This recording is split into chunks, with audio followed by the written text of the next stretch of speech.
What happens when a CEO trades his corner office for a steel-toed boot shift on the dock and finds out his workers aren't just ignored? They're in danger. Isaac Overlin stood in front of the grimy mirror inside a modest roadside motel, securing a fake beard over his clean-shaven jaw. The glasses were prescription, but the ball cap and second-hand jacket helped sell the look. He glanced at himself one last time, just another guy desperate for work in a warehouse.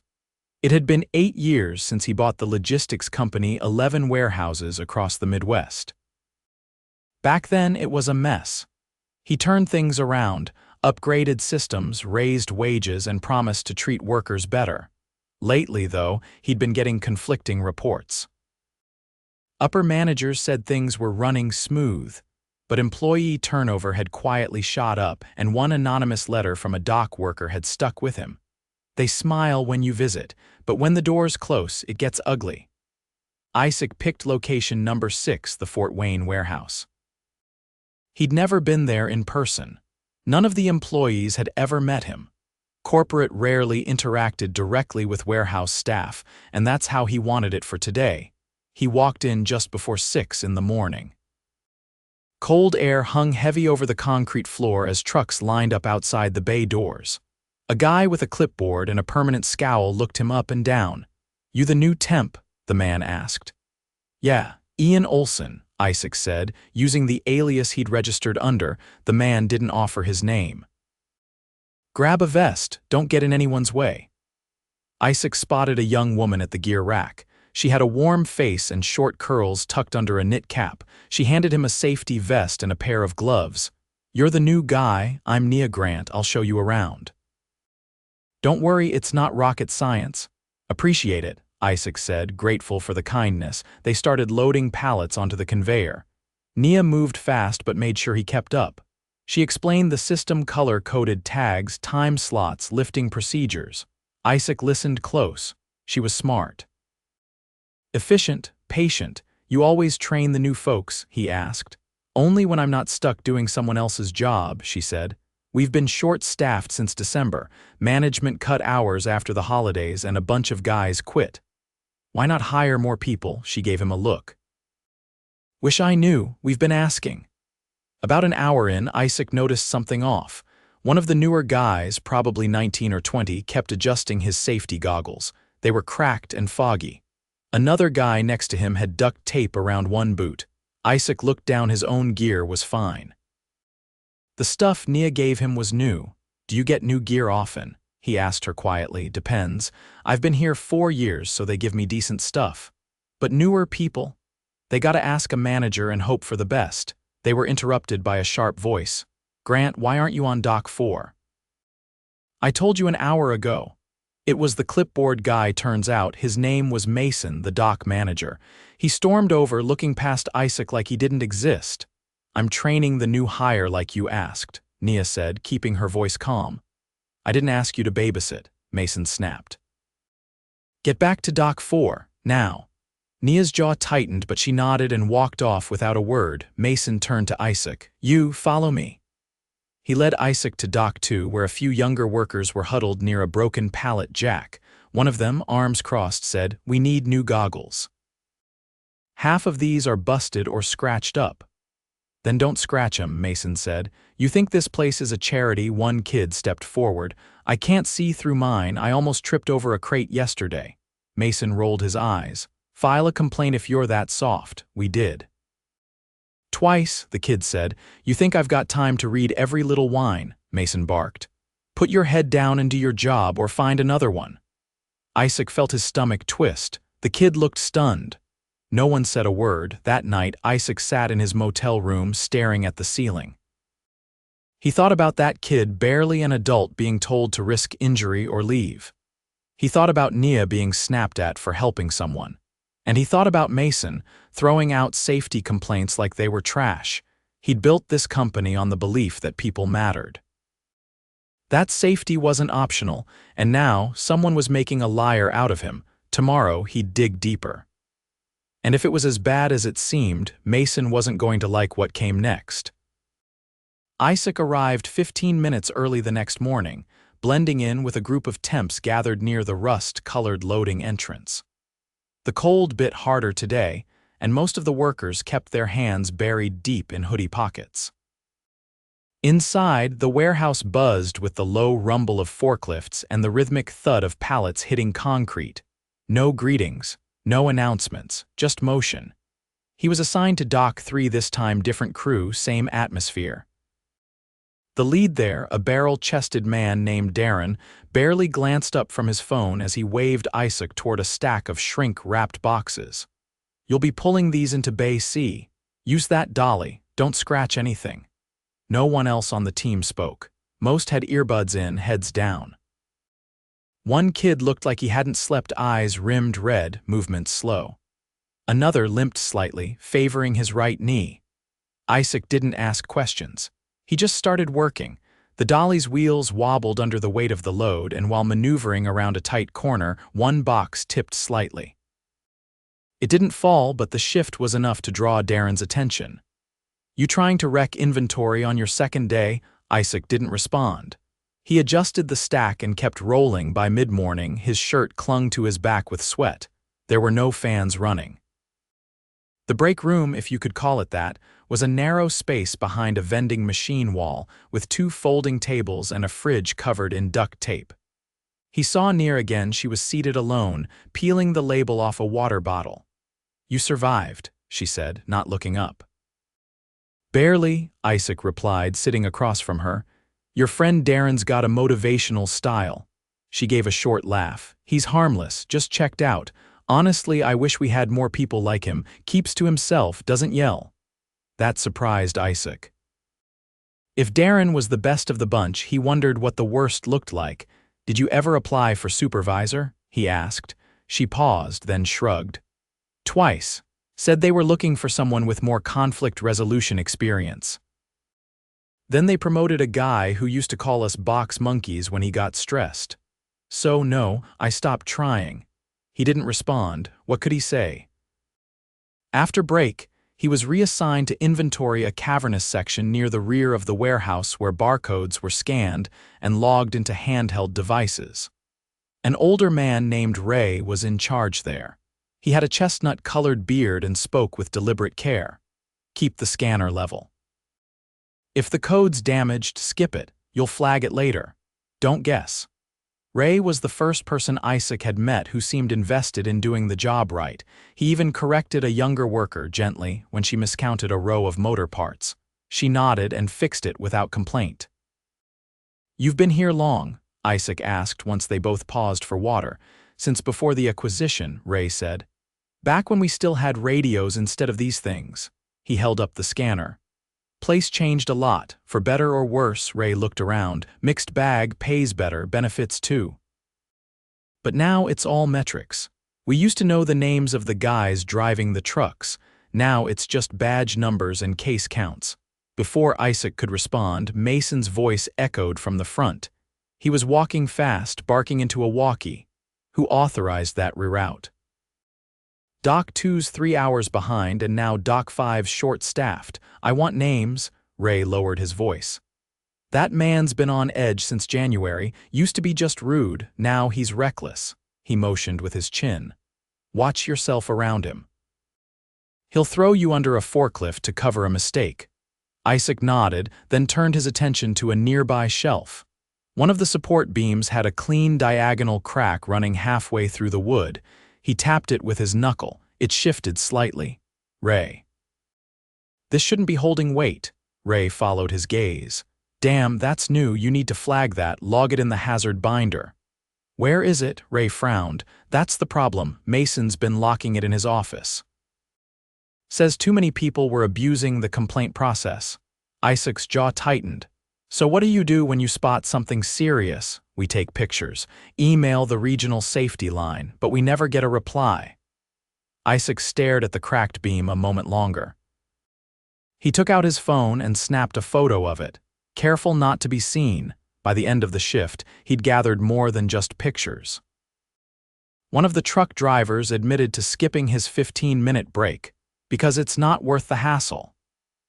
A female worker in receiving had to change her gloves twice a day only because the latex tore during routine lifting. She said the gloves were 2 sizes too small, but requests for new ones had been pending for weeks. Then came the moment Isaac knew he couldn't wait any longer. He was walking toward the back exit when he heard shouting near Dock 4. A voice furious, sharp. "You always pull this with me. You think because you've been here longer I won't write you up." It was Mason standing inches from Nia. She wasn't yelling back. She stood stiff, arms at her sides. "I was told to help with intake. Derek asked me directly." "I don't care what he asked. You move when I say move." "You don't get to pick and choose," Mason snapped. "I'm not picking anything. I'm following protocol." Mason took a step closer. "Maybe you need a reminder of who signs off on your hours." Isaac stepped between them without thinking. "That's enough." Mason blinked. "Who the hell are you?" Ian Olson. "Temp, but I've seen enough to know your way out of line." "You don't talk to me like that," Mason growled. Nia reached for Isaac's sleeve. "Let it go, it's not worth it." "No," Isaac said, and his voice carried. "It is." The warehouse had gone quiet. A few workers were watching, frozen mid-task. Mason pointed a finger. "You're done, get your stuff and get out." Isaac pulled off his ball cap, then the glasses, then peeled off the fake beard. "I don't think so," he said. Recognition spread slowly, first in Nia's eyes, then Ray's. A few heads turned, silence stretched long and thin. "I'm Isaac Overlin," he said, "and this is my company." Mason's mouth opened, but no words came. Isaac turned to the others. "I came here because I got tired of hearing filtered reports. I wanted the truth. What I saw these last 2 days, this isn't a staffing issue. It's a leadership failure, and it ends now." Mason tried to speak again, but Isaac cut him off. "You threatened employees. You denied them safety resources. You blocked hazard reporting. That's not just bad management, it's dangerous." He looked at a security worker nearby. "Escort him out. His employment is terminated effective immediately." Mason sputtered something about misunderstandings and pressure from above, but no one cared. As he was let out, Isaac turned to face the rest of the warehouse. "There will be changes. Starting today, no more gatekeeping safety, no more intimidation, and no more being ignored." He looked at Nia. "You said you stopped applying for supervisor. I'd like you to reconsider." She didn't answer at first, then, quietly, "I'll think about it." "Good, because we need people who give a damn." The workers returned to their tasks slowly, but the air had shifted. Not relaxed, just watchful, waiting to see if his words would mean anything. Isaac knew the real work was only beginning, but he also knew this. The silence was broken, and he wasn't leaving it that way. Isaac stayed late that evening, long after most of the workers had clocked out. He sat alone in the cramped supervisor's office. Mason's former post, leaning back in the chair. Sorting through a stack of flagged safety reports Ray had quietly forwarded to him. Some were handwritten, others printed from emails. Most were dated weeks back, and nearly all of them had one thing in common. They'd been marked unresolved or left without any notation at all. Beside the stack sat his phone, buzzing every few minutes with messages from his executive team at headquarters. He hadn't told them about his decision to go undercover, not yet. That conversation would come later, after he understood the full scale of what had been allowed to fester. The next morning, Isaac returned just before 6. This time, no disguise. Word had already spread. Some employees offered cautious nods. Others avoided eye contact. The mood was uneasy, not hostile, more like a place waiting to see if the storm had really passed, or if it was just circling back from another direction. He found Nia near the supply station, loading gloves and goggles into a bin. "You're early," she said, not stopping her work. "I figured I should be," Isaac replied. "I've got a lot to fix. Thought I'd start by asking you something." She glanced at him briefly, then kept moving. "I haven't decided yet." "That's not what I was going to ask." He reached into his pocket and pulled out a worn tag. "You know what this is?" She took it and turned it over. "Dock inspection slip. This one's from last quarter." It was stuffed behind a file cabinet in the office, he said. "Unsigned." Nia exhaled slowly. Not surprised. I've got a crew from headquarters coming down tomorrow, but I need someone who knows the layout, knows the patterns, someone who's not afraid to speak up. She paused, then gave a slight nod. I'll walk you through the intake routes. But I'm not covering for anyone. I wouldn't want you to. As they moved through the warehouse, Isaac noticed more details he'd missed before. The way certain pallets were stacked too high near emergency exits. The flicker in the overhead lights near the east wing not just annoying, but disorienting, especially for those working long hours. A few workers in the return section were handling sharp metal casings without protective sleeves. He flagged each issue aloud and Nia jotted them down without waiting for instructions. They passed Ray, who was elbow-deep in an inventory adjustment. He looked up briefly. "You staying long this time?" he asked plainly. Isaac didn't hesitate. "Long enough to fix what I let break." Ray nodded once, then went back to work. Isaac and Nia rounded the corner toward the dispatch corridor, where a younger employee, tall, lean, and wearing a brace on his wrist, was loading crates with visible difficulty. One slipped slightly and he winced, clutching his arm. "You all right?" Isaac asked. The kid hesitated, then nodded quickly. "Just sprained it last week, I'm fine." Nia looked at him sharply. "You shouldn't be on dispatch with a sprain." "I told Davis," the kid said. "Said unless I had a doctor's note, I was still cleared." "Who's Davis?" Isaac asked. "Second shift lead," Nia answered. "Took over some of Mason's duties after hours." Isaac's expression darkened. "Where is he now?" "Probably in the trailer lot. He checks truck logs around this time." Isaac headed outside, passing rows of trailers lined up for late morning loading. He spotted a man in a navy windbreaker leaning against a clipboard, chatting with one of the drivers. His posture was relaxed, too relaxed for someone on the clock. "Davis?" The man looked up, annoyed. "Yeah," Isaac stopped in front of him. "I'm Isaac Overlin." Davis blinked, then straightened up. "Oh, I didn't realize you were still here." "I just spoke with a dispatch worker. He's got a wrist injury." "Said you told him to keep working unless he had official documentation." Davis shrugged. "Look, we've been short-staffed for weeks. If I sent everyone home who said they were sore, we wouldn't get a truck out the door. That's not your call to make. If someone's injured, they're pulled from physical duty, period." "With respect," Davis said, "you haven't been here during third shift. We've had trucks backing up into our yard, customers calling in orders we can't fill. I did what I had to do." Isaac held his gaze. "You don't push injured workers. That's not leadership. That's liability." Davis shifted.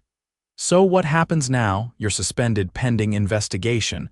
HR will contact you by end of day." Davis opened his mouth, then closed it without speaking.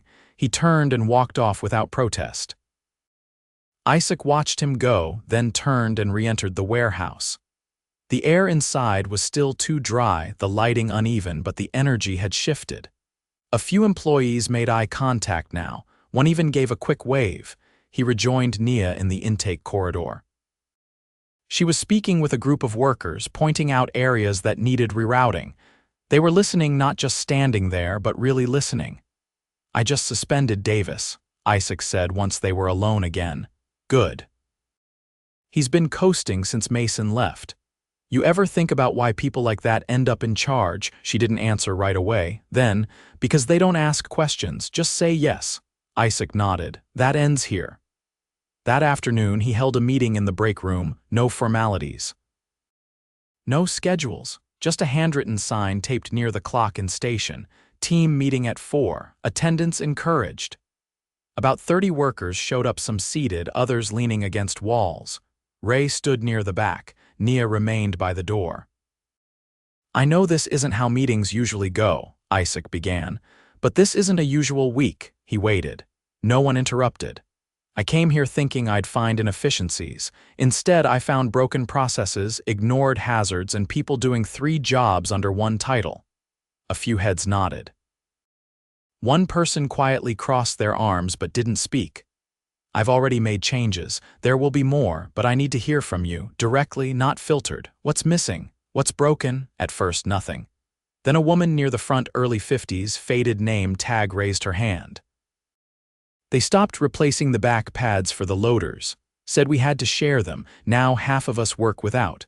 Isaac turned to a supervisor. How long has this been policy? The man paled. I wasn't aware they'd run out. You are now, replace them, today. Another worker spoke up. We used to have weekly safety checks. Haven't had one in 2 months. They'll resume this Friday, Isaac said, and continue every week. Someone else. Can we log maintenance requests without going through a manager? You'll have a direct portal by next week. Anonymous if needed. The questions kept coming. Not angry, just precise. People had been waiting a long time to be heard, and now that the door was open, they weren't wasting the moment. After the meeting, Isaac stepped outside with Ray and Nia. You think they believe me? He asked. Ray scratched his beard. They believe what they see, not what they hear, Nia added. Stick around, follow through, that'll say more than any speech. Isaac looked out at the parking lot. The sun was dipping low, casting long shadows over the asphalt. Trucks rumbled in the distance. The warehouse behind him wasn't fixed, not yet, but it had stopped hiding its cracks, and that was a start. Tomorrow, the executive team would arrive. They'd want answers, charts, plans. Isaac already had both, but first he had to walk the floor one more time, not as a CEO, not as a temp. Just as someone who finally understood what it meant to lead from the ground up. By Wednesday morning, the warehouse was unusually quiet for the hour. Not an activity. Trucks still rolled through, crates still thudded onto conveyors, but in tone. Conversation was hushed. Movement was more deliberate. Workers glanced up from tasks less out of caution and more out of curiosity. The news had spread fast. Corporate was coming. Isaac arrived just after 5:45 and didn't walk through the front. He entered through the side lot with Ray and Nia, both of whom had agreed to meet him early. The air smelled faintly of diesel and metal dust. Isaac carried a clipboard not for show, but because he'd spent the night drafting a revised operations protocol that needed immediate feedback. Inside the intake corridor, the lighting had been adjusted. Temporary flood lamps had been brought in to compensate for the flickering overheads, which maintenance had confirmed required rewiring. It was a patch, not a fix, but it kept things safe while the electricians were scheduled. Ray leaned over the clipboard as they walked. You're moving the barcode audit to the front end of the shift. I want errors caught before they hit dispatch, Isaac replied. It'll slow things down at first, but it cuts rework by a third long term. Nia checked off one of the line items. And you're assigning hazard reporting to a third party, anonymous intake, direct to compliance. No middle layer. They reached the old supervisor's office where a temporary schedule board had been installed. Isaac pinned the new protocol beside it. Then he turned to them. Anything here not workable? Ray tapped a section. You'll need to rotate floor leads on alternating days, otherwise they'll burn out. Isaac nodded. I'll adjust staffing ratios to account for that. Nia handed back the clipboard. You'll need to explain this directly. If they hear it secondhand, it won't stick. I intend to. At 7 sharp, the corporate sedan pulled into the front lot. 3 executives stepped out. Claire from HR Compliance, Alina from Safety Operations, and Ravi from Regional Oversight. All 3 had been briefed only hours before. Isaac met them at the break room, where he'd arranged a folding table with water, black coffee, and a binder of documented violations. None of it was staged. The room still smelled faintly of disinfectant from the deep clean ordered after the first walkthrough. Claire flipped through the binder first. These didn't go through our intake system. They didn't make it that far, Isaac said. They were locked in a desk drawer. Alina scanned the images of cracked shelving and improperly tagged crates. This is a liability nightmare. I've already ordered structural assessments. Nothing's being used that hasn't passed inspection. Ravi closed the binder. You pulled the dock supervisor yourself. I did, and the night shift lead is under review. Claire folded her arms. This could have triggered a full audit. It still might, Isaac said, but if it does, it'll happen with full transparency. Why didn't you let us handle this from the start? She asked. Isaac paused. Because I didn't trust second-hand data anymore. And I was right not to. He led them through the warehouse. This time the walk wasn't for show. They passed workers restocking PPE from an open cabinet, not a locked cage. The cracked beam had been reinforced with a steel brace, pending full replacement. A new hazard board had been installed beside the main exit, with the first 3 entries already logged. Elena paused at the intake corridor. You've overhauled a third of the facility in 4 days. Isaac didn't break stride. It needed it. They reached the dispatch zone. A young man with a wrist brace stood beside a new assignment sheet, this one listing modified duties. He was folding labels, not lifting crates. That's the one who was injured, Claire asked. Isaac nodded. He's on light duty until cleared. And I'm covering his hours from the emergency fund, not docking his pay. They moved to the far dock, where Nia was directing a pallet transfer. She noticed the group and approached, wiping her hands on her vest. You're the one Isaac recommended for floor supervisor, Ravi said. Nia met his eyes. I haven't accepted anything yet, but I've provided input on the new protocols. Claire glanced at Isaac. She's not on management payroll, not yet, Isaac said. She's evaluating whether leadership here is worth her time. Nia didn't smile, she didn't have to. By noon, the corporate team had seen enough. They returned to the break room, where Isaac laid out a timeline for the next 30 days. Mandatory retraining for all supervisory staff, third-party safety audits, and anonymous employee feedback surveys to be conducted weekly for the first month, then monthly thereafter. Claire signed off on the plan first. You're lucky this didn't leak before you caught it. If it had, it would have hit the press. I didn't fix this to avoid bad press, Isaac said. I fixed it because people were getting hurt. Elena nodded. It's a solid recovery plan. But you'll need to replicate this at other locations. I intend to. The executives left by early afternoon. Isaac stayed. He didn't retreat to a hotel or a nearby office. He spent the rest of the day on the floor, shadowing Ray during inventory reconciliation and working with Nia to prepare a communication board for the next shift. At 5, he held a second all-hands meeting.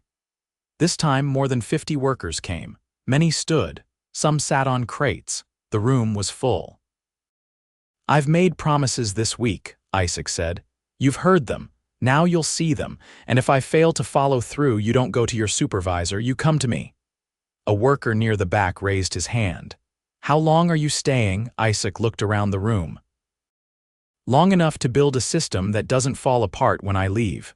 Another worker asked. What happens to the ones who let this happen? They don't get a second chance. There were no cheers, no applause, just nods.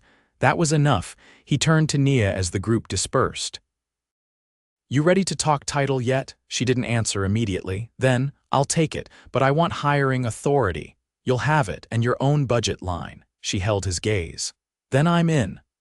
By week's end, 2 more underperforming leads had been reassigned, not moved, laterally removed. The PPE supply was replenished. The cracked beam was replaced with steel reinforcement, and the hazard reporting system logged its first 2 anonymous entries, both addressed within 24 hours. Isaac left Fort Wayne on Sunday evening. He didn't leave a press release. He didn't pose for photos. He left a new floor supervisor with full authority, a warehouse running on transparent systems, and a list of names to contact directly if anything slid backward. He boarded the return flight without ceremony, carrying only a worn clipboard, a safety vest folded in his bag, and a handwritten note from Ray. Thanks for walking the floor like it mattered. Isaac read it once, then tucked it into the pocket of his jacket. And he made himself a promise. No more distance. No more assumptions. From now on, every report would come with a walk, and every leader would remember what it felt like to carry weight that wasn't just measured in pounds.